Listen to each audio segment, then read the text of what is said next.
Hello, this is Tony Heller from RealClimateScience.com, setting the record straight about climate. In this video, I'm going to show you how the BBC is targeting young people's mental health. I call it the Bambi Syndrome, and we'll explain what that means later. First, we're going to watch about a minute of a BBC video.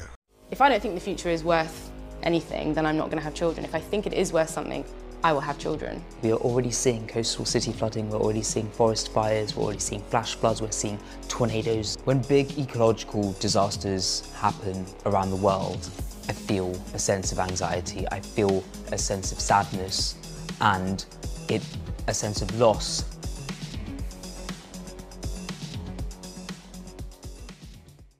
So imagine you go outside and you look up in the sky and there's a comet there, and you know you've just been told by scientists that that comet is racing toward the Earth and it's going to kill everybody and everything in a big firestorm, and nobody else notices the comet.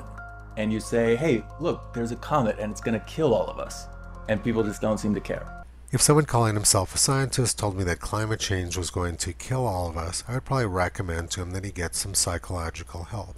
Then I'd go off to Twitter, tweet about it, and have a good laugh. These people appear to have no understanding of how the natural world operates.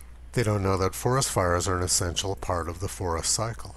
They don't know that coastal flooding has been occurring for as long as there's been coastlines. They describe ordinary weather events which have happened countless times as being ecological disasters. They seem to believe that before they were born, the world looked something like this. A complete disconnect from reality and total ignorance of history. In other words, the Bambi Syndrome. The BBC has the opportunity to educate these young people and alleviate their fears. But the BBC is not doing that. They're doing everything they can to keep these young people ignorant and make them as scared as possible.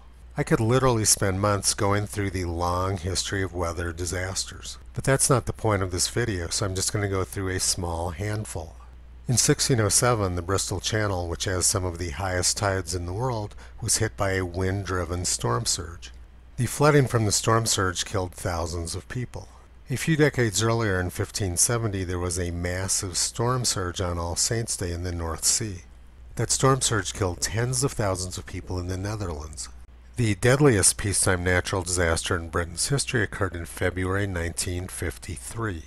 A massive storm surge flooded about 1,000 miles of Britain's coast and killed several thousand people.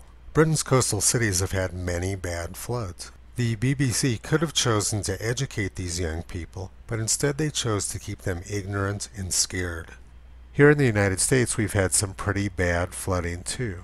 During September 1900, the city of Galveston, Texas was destroyed by a hurricane storm surge which killed 10,000 people. This is what the city looked like after the flood.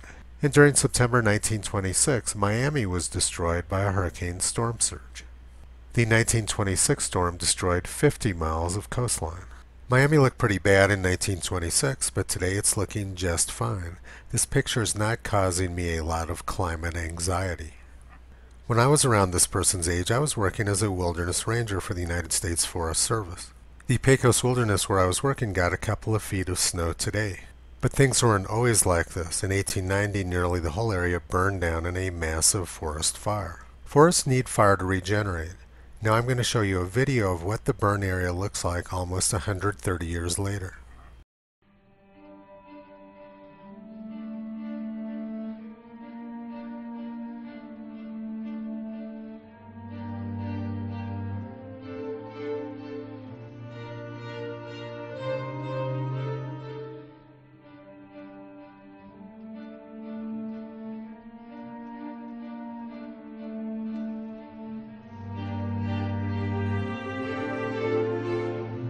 And here's a picture I took in Boulder, Colorado this afternoon.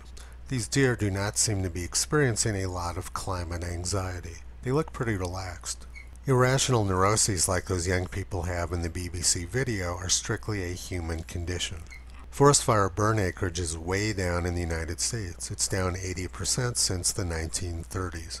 Our deadliest forest fires in the United States occurred in October 1871, on a day when Chicago burned to the ground and thousands of people burned to death at multiple fires in Wisconsin and Michigan. When I was this person's age, I'd already been working hard on environmental causes for about a decade. I testified at a congressional hearing in support of a Utah wilderness area. I fought hard for the Clean Air and Water Acts, and I worked as a wilderness ranger. I didn't sit around and get hysterical and neurotic and gaze at my navel like these young people are doing. I went out and did useful things for the world. But what's really disturbing to me is how an official government news source like the BBC could be working so hard to misinform and scare people. Governments don't use the big lie against their people if they have good intentions for them. George Orwell said, "The most effective way to destroy people is to deny and obliterate their own understanding of their history." And this person clearly has no understanding of history. Whatever's going on with our news agencies is not good, and it's very important for people to understand that they're being lied to by official sources. Visit Toto on the web at realclimatescience.com. He's been pulling back the curtain on junk science and propaganda for a long time.